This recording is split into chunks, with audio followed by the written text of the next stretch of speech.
So we're going to wrap up this fantastic experience to Charleston with one of my favorites. It's the rice cake.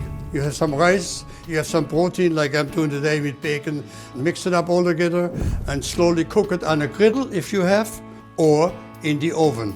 First step I'm going to do right now, cut the bacon in a small dice, as you see right there. Everything has to be kept in uniform, if you will. The rice is the indicator of the size. 2 eggs in here.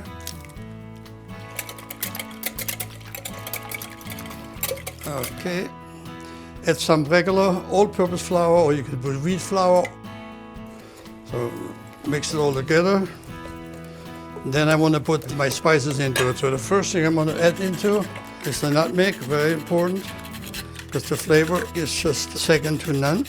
I have some dry thyme, and dry actually works better for this particular recipe. And then I have paprika. I recommend that you stick to Hungarian paprika as much as possible because it's sweeter, has more flavor. I'm going to add also some salt at this stage. The garlic is here. Now I'm going to need the pecan nuts, the white pepper right now as well.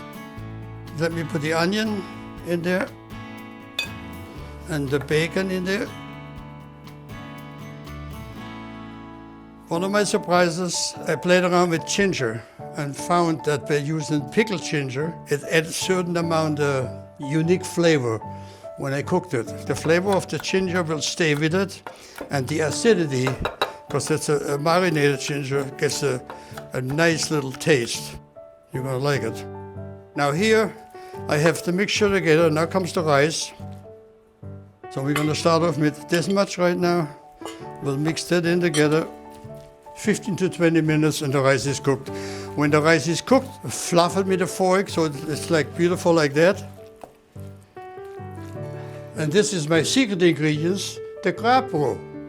Just kidding. This is shredded carrots. And what the carrots does, it gets unique flavor and also brings additional moisture into the rice cake.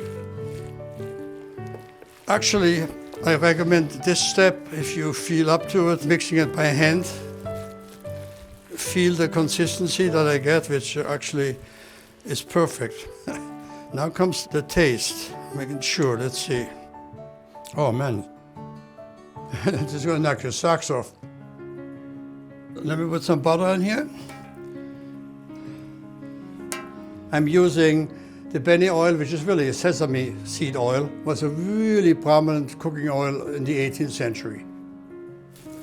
The Benny oil is just for a little bit of extra flavor.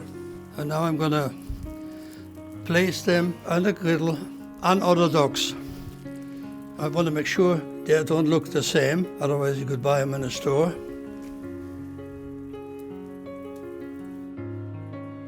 Cooking an open fire and an 18th century griddle is not as simple as it may look, but let me give you a couple pointers.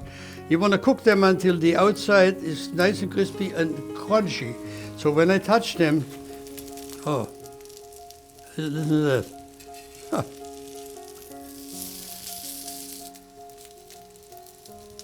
Now we got a few minutes, let them cook up here.